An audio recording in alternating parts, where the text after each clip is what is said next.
Bueno, vamos a empezar. Bueno, buenas tardes, mi nombre es Marta Maqueda y voy a coordinar esta mesa. Antes de empezar, recordaros que hay una lista con vuestros nombres para la gente que se ha inscrito, que firme,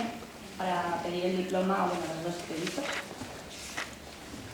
Comenzamos la sesión de la tarde. En primer lugar, daré paso a las ponencias, después tendremos un breve descanso de 15 minutos aproximadamente y ya al final volvéis y quedamos en lugar.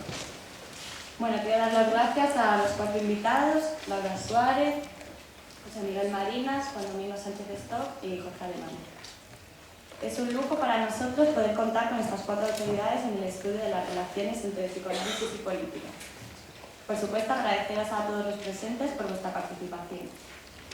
Esta mesa lleva por título Psicoanálisis y política. Desde el descubrimiento del inconsciente por Freud, la política, con mayúsculas, no puede pensarse sin pensar con esa nueva perspectiva, la perspectiva del inconsciente. Todavía no hace un siglo, en 1920, Freud escribió su texto Más allá del principio del placer. En él nos presenta el concepto de la pulsión de muerte, como esa tendencia del ser humano a perseguir su propio mal. La pulsión de muerte en Freud y el posterior concepto del goce en Lacan no pueden ser eludidos nunca más a la hora de pensar la política y los hechos políticos. Aproximadamente 10 años después, en 1930, Freud escribe su texto El malestar en la cultura. Han pasado 81 años desde aquel texto y creo que para todos los que estamos interesados en pensar la política y lo social, aquel texto sigue vigente en nuestra época. Y bueno, ahora voy a presentar por orden de intervención a Laura Suárez, licenciada en Ciencias Políticas por la Universidad Complutense de Madrid en 2007. Realizó el máster oficial de posgrado en Estudios Avanzados de Filosofía por la Universidad Complutense de Madrid en 2008. Es actual alumna de doctorado de la Facultad de Filosofía de la Universidad Complutense de Madrid. También se encuentra desde hace año y medio en París, en la Universidad París 7, con una beca de investigación desarrollando su tesis en régimen de cotutela. El título de su trabajo es Sobre la experiencia del inconsciente para una reproblematización de lo político, en el cual José Miguel Marinas es uno de sus cotutores. José Miguel Marinas, doctor en Filosofía. Actualmente es catedrático de Filosofía Política y Sociología en la Universidad Complutense de Madrid. Ha orientado sus investigaciones en el ámbito de la sociedad del consumo, sus transformaciones e impactos en la formación de la subjetividad y los discursos formadores de la opinión pública. También ha estudiado los aspectos éticos y políticos del psicoanálisis y cómo estos se implican en nuestras sociedades. El doctor Marinas, fundador de la revista El Rapto de Europa y con una larga trayectoria de investigador en Europa, es también profesor invitado de varias universidades latinoamericanas y europeas. Juan Domingo Sánchez Stock, doctor en Filosofía, funcionario de la Unión Europea, traductor de obras literarias y colaborador de organizaciones promotoras de los derechos humanos. Es el editor y traductor de la correspondencia completa de Spinoza y más recientemente ha colaborado en la edición de la Gramática de la Multitud. Es autor de artículos sobre el pensamiento político de Hobbes, sobre Marx o sobre Spinoza y ha publicado en revistas como Los Anales del Seminario de Historia de la Filosofía, Estudia Spinozana, así como en las publicaciones realizadas por la Universidad de París, Sorbona, del Grupo de Investigación Espinosista o en la del Centro de Estudios en Retórica, Filosofía e Historia de las Ideas. Jorge Alemán. Jorge Alemán es psicoanalista, Premio Fondo de las Artes de Poesía en 1974, profesor honorario de la Universidad de Buenos Aires, profesor del nuevo Centro de Estudios Psicoanalíticos asociado al Instituto del Campo Freudiano y director del Departamento de Psicoanálisis y Pensamiento Contemporáneo. Es miembro de la Escuela Lacaniana de Psicoanálisis en España, de la Escuela de Orientación Lacaniana Argentina y de la Asociación Mundial de Psicoanálisis. Miembro del Consejo Académico de la Fundación Descartes de Buenos Aires. Consejero cultural de la Embajada Argentina en España. Y autor de numerosas publicaciones, entre las que voy a nombrar las más recientes: El porvenir del inconsciente, No saber, Para una izquierda lacaniana y Lacan, la política en cuestión. Y bueno, vamos a empezar con Laura Suárez, que nos va a hacer un breve comunicado titulado En el origen fue el conflicto, Eris entre polis y psique. Vamos a ver. Bueno, en primer lugar, agradeceros muchísimo el haberme invitado y, bueno, de nada decir que ante semejantes figuras con las que comparto mesa una se siente muy menudita, por lo cual vamos a ver qué sale. No han sido pocas las apuestas teóricas que a lo largo del siglo XX y XXI han optado por conjugar la teoría psicoanalítica de Freud con otras disciplinas discursivas pertenecientes al campo de las llamadas ciencias humanas y sociales. Erigida casi desde sus orígenes como herramienta de lectura y análisis de la gramática propia del hombre, el psicoanálisis contribuyó de manera decisiva a la torsión paradigmática que la denominada segunda modernidad arrojó en el dominio del pensamiento y de la acción. La filosofía pronto se interesó, o al menos levantó la vista, ante la nueva disciplina que en los despliegues de sus ámbitos de interés contornaba muy de cerca varios de los grandes temas que habían dado origen y cabida al propio pensamiento filosófico en Grecia, siendo eje central de esta comunión de intereses el estudio y abordaje del alma, de la llamada psique humana. En virtud de este núcleo de sentido mayor, el propio Freud defenderá desde sus primeros textos una consideración de la psicoterapia o tratamiento psíquico como tratamiento del alma y desde el alma, definición que paradójicamente coincide con la función que para Platón corresponde al saber político. Se abre en este punto un espacio de pertenencia entre lo psíquico y lo político, entre la psique y la polis, y es desde este lugar de cohabitación cuyo relato emerge en el discurso griego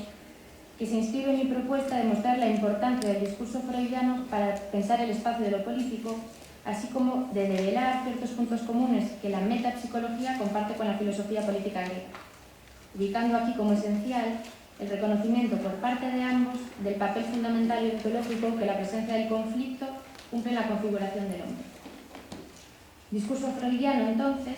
que en su doble alcance metapsicológico y diríamos metapolítico, vendrá a subrayar la inevitable pertenencia entre lo colectivo y lo individual por la vía de la dinámica conflictual y discordante que en la reciprocidad de ambos lugares se entrecruza y se proyecta. Una formulación de estas características, que apunta a un pensamiento de lo político que en sí mismo lo trascienda, va a encontrar entonces su punto de anclaje en una reflexión que tenga por objeto a la psique humana y a la polaridad irreductible que entre esta y la vida política se establece.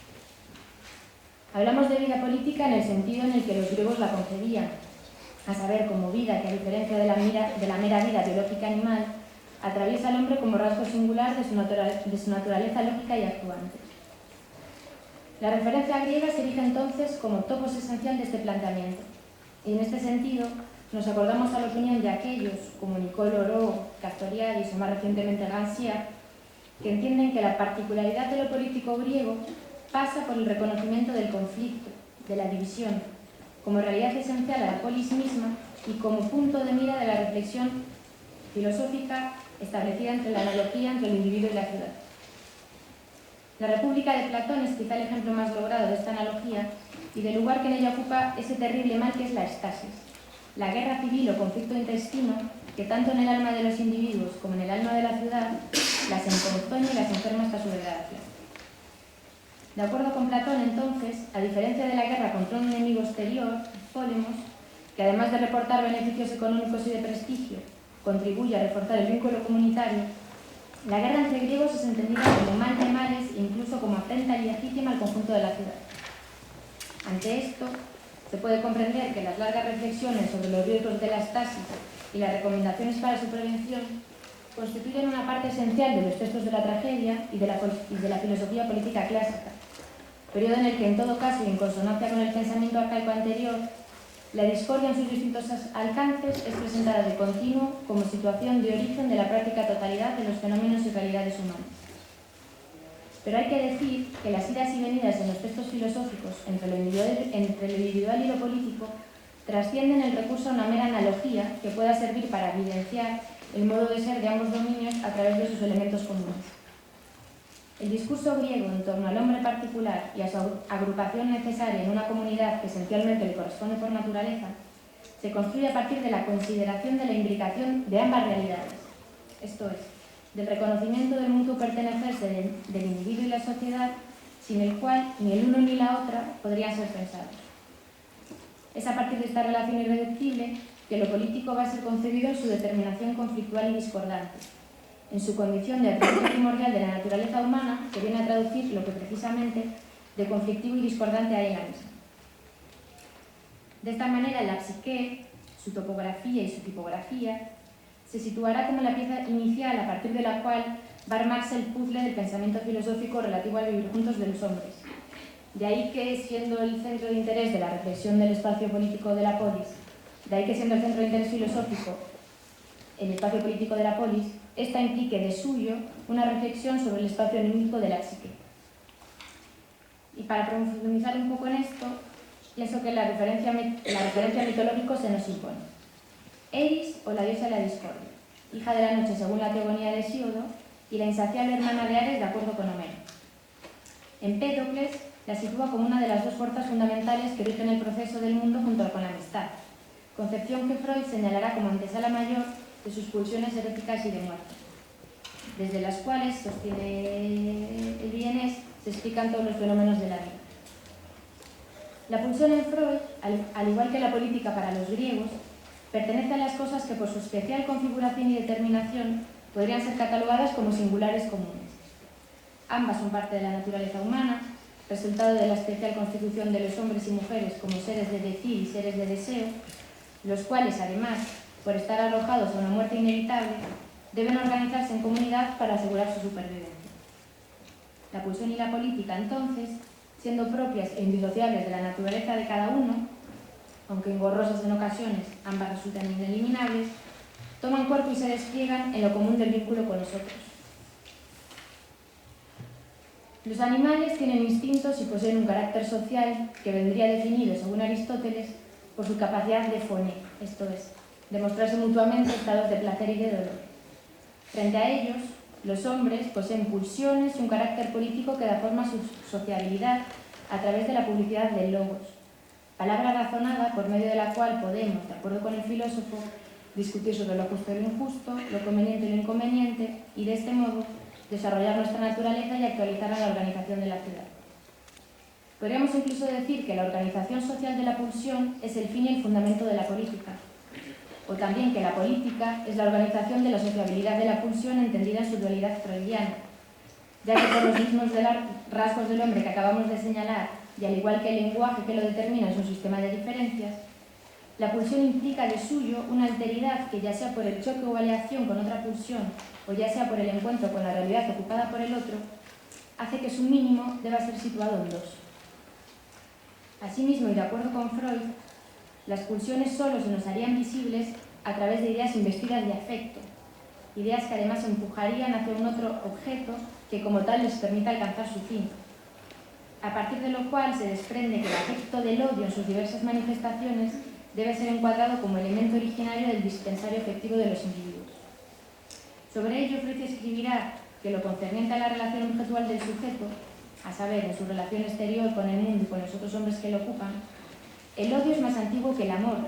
y que es precisamente esta hostilidad primaria y recíproca de los seres humanos lo que hace que la sociedad se encuentre bajo una permanente amenaza de disolución. Con ello, la pulsión de muerte freudiana en sus despliegues de agresividad y destrucción debe ser situada como fundamento del común litigioso que forma parte de la vida inevitable de relación, de ese ser entre de los hombres del que hablaba Hannah Arendt, en el que situaba el topos mismo de la política, y que como tal resultaría indisociable de ella. Y de esto los griegos se dieron perfecta cuenta, aunque a veces se hicieran un poco los suecos, intentaran conjurar esta realidad discordante por medio de la ley y de la palabra del filósofo. ¿Por qué este hacerse el sueco del griego? Quizá porque a la base de este común litigioso se encontraba un registro relegado al ámbito de lo privado, de la casa, es decir, al registro económico considerado, entre comillas, como segundón o como propio del orden de la necesidad, con respecto a la excelsa y prioritaria vida política dentro de la cual se marcaba el espacio de la libertad. Pero por otro lado, y en la medida en que uno de los temas centrales de la discusión filosófica, y algunos de ellos incluso la discusión fundadora, apunta a resolver la controversia en torno al mejor régimen de la polis, controversia que además traduce el enfrentamiento entre facciones o grupos de la ciudad por definir los espacios de visibilidad, disponibilidad y legibilidad de aquella, tal discusión filosófica, decimos, no supone otra cosa que un pensar el modo de evitar el enfrentamiento entre ricos y pobres, entre las gentes de bien frente al número que constituye el pletos por la hegemonía de esta polis, por la inyección de sentido que supone hacerse cargo de su politeia, que como sabemos para los griegos implica algo así como un hecho social total, que envuelve y alcanza todos los registros de la vida, y que como tal politeia en ningún caso será semejante si su significación viene dada por la victoria hegemónica de un grupo oligárquico o de un grupo democrático. De esta manera, la querella por significar la polis, y más concretamente por definir el nomos que orquesta el sentido de su politeia, nomos que, según Martínez Marzoa, procede del verbo nemein, que remite a las acciones de repartir, distribuir, asignar a cada uno y a cada cosa lo suyo, su papel o su lugar, no hace más que traducir el enfrentamiento entre los que rechazan la asignación que se le ha otorgado en los dominios de lo visible, de lo factible y de lo decible, y aquellos que desde el poder han dispuesto tales asignaciones. Así, lo económico invade lo político y lo importuna, como si quisiera recordarle que él se encuentra en la base de su fundación y que no puede conjurarlo de una vez por todas, ni con leyes ni con el silencio del olvido. Lo económico que insiste en su condición de moneda de doble cara, en su doble alcance libidinal y social-político, se presenta de este modo como el motor propulsor de la turbulencia conflictual que amenaza la armonía de las partes tanto de la psique como de la polis. Desde aquí hago un salto para leer lo siguiente. Los hechos de la historia humana, a saber, las interacciones entre la naturaleza humana, el desarrollo cultural y los precipitados de experiencias primordiales, siendo la religión el ejemplo más prominente, no son otra cosa que una reflexión de los conflictos dinámicos entre el yo, el ello y el superyo de un individuo, pero que los mismos procesos se repiten en una escala más amplia. Freud escribe estas líneas en 1924, ya sentada su segunda tópica y reconocido el más allá del principio del placer que le abocó a una nueva dualidad pulsional. Si bien en este momento y con la nueva conceptualización Freud se anima de manera definitiva a hacer lo que se ha llamado una clínica de la cultura, no fueron pocos los textos que en su primer momento metapsicológico abordaron la posición irreductible entre la vida en comunidad y la vida psíquica de los individuos. Las exigencias represivas impuestas por la cultura a la disposición pulsional son así remarcadas por el Vienes desde sus más tempranos trabajos sobre psicopatología, en los cuales, a la vez que subraya lo necesario de esta limitación, toda vez que se produzca el ingreso de un nuevo individuo en una comunidad, no deja de denunciar los extremos costos de oportunidad psíquica que tales requerimientos imponen en la existencia de los individuos. De este modo, explica, al no contar con los medios suficientes para satisfacer a sus miembros sin estos tener que trabajar, la sociedad se ve obligada por la necesidad vital a restringir el libre curso de las pulsiones y a derivarlas hacia fines comunes más elevados, tarea para la cual cuenta además con una cierta predisposición por parte de los individuos que aparentemente integran sin mucha resistencia a esas restricciones en el seno de su organización anímica por medio de la instancia del yo, delegado corresponsal de la realidad y que como tal está encargado de activar los mecanismos de la represión y de la sublimación. Pero lo que ocurre a partir de la segunda tópica es que a la anterior querella entre las pulsiones sexuales y las pulsiones del yo representante de la necesidad se añade una tercera instancia crítica, especialmente dotada para fomentar la excepción interna del sujeto y apretarle así desde dentro, una instancia subrogada de la autoridad social que instala en la dinámica psíquica una suerte de vigilancia permanente, siempre dispuesta a sacar su porra para azotar a un yo ya magullado, el pobre, por las argucias pulsionales que logran apañárselas para satisfacer sus exigencias por medio de formaciones sintomáticas. El superior se presenta entonces como un terrateniente que pide sin cansarse un todavía más a las exigencias soportadas por el yo. Un terrateniente que, como tal, reclama para sí los restos de la mayor renuncia impuesta al individuo por la cultura, y que no es otra que la limitación e interiorización de sus pulsiones agresivas y de destrucción, que son apropiadas por el sádico superyo y dirigidas contra el yo para su satisfacción. Alguien podría decir, pobre vasallo miserable este yo. Y es que a su perpetuo batirse contra las exigencias venidas de lo inconsciente del mundo exterior, se le suma, aliado en cierto sentido con aquellas, la batalla cruenta con el superyo y sus estratagemas de angustia y de castigo, frente a las cuales, y casi siempre desarmado, el yo termina por ceder y por devenir masoquista, por reubicar en sí mismo el goce propio del odio y la agresión que no pudo satisfacerse en un otro exterior. De esta manera, la interiorización del hombre de la que hablaba Nietzsche, para referirse al reclutamiento de los instintos primarios de libertad y el consiguiente estado de mala conciencia, el sufrimiento del hombre por el hombre mismo, que el filósofo anunciaba como consecuencia de lo anterior, adelanta en cierta manera la descripción freudiana del campo de batalla que caracteriza los procesos psíquicos, las tasis de la psique, podríamos decir, en la que el yo siempre está en el frente, batiéndose con los otros dos combatientes irreverentes, que son el superyo y el ello pulsional, y sin poder nunca cantar victoria, porque en definitiva la hostilidad y la discordia son inagotables. El conflicto dinámico entre las partes, la división insuperable, se presenta entonces en calidad de principio inherente al dominio psíquico del individuo, de la misma manera que se presentaba como realidad consustancial al espacio político de la ciudad. Uno y otra, localidades esenciales de la pulsión y la política, atraviesan al hombre fracturándolo, dividiéndolo en sí mismo y frente a los otros, de los cuales además depende para constituirse. De esta manera, a partir del mutuo involucrarse de lo psíquico y lo político, y del exponente mayor que lo representa, el conflicto, cabría hacerse la pregunta por el origen. Pero la cuestión sobre si fue primero el huevo o la gallina pierde en este registro su sentido, porque no podemos pensar efectivamente el individuo fuera de la comunidad, ni la comunidad al margen del individuo, y por lo tanto, no podemos pensar tampoco la pulsión sin lo político ni este sin aquel. Los griegos, por su parte, priorizaron por diversas razones históricas lo político colectivo que suponía la ciudad sobre lo psíquico individual, y en esta superioridad, que además no dejaba de reconocer su implicación con la psique, el conflicto y sus manifestaciones intentaron ser conjurados hasta el final, un final que por la vía misma del conflicto terminó con la misma polis.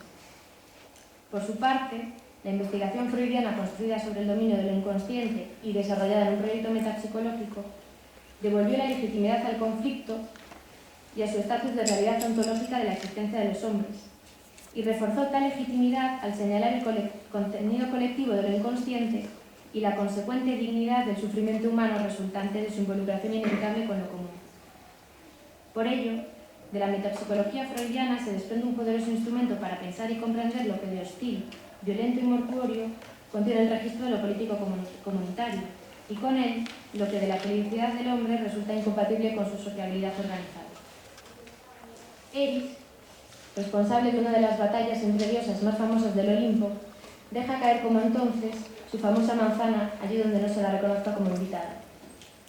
Freud, que conocía muy bien los mitos, se le anticipó y le alojó como huésped en una de sus mejores suites de su edificio psicoanalítico. Pero le puso al lado a Eros, igualmente invitado de honor en el parador freudiano y viejo conocido de la mortal psique, según el relato de Apuleyo. Confiando que de su encuentro inevitable, la diosa conflictiva se conmoviera por sus encantos y aflojara de este modo su tenaza sobre la que en otro tiempo Eros había amado y a la que todavía unía un vínculo inquebrantable.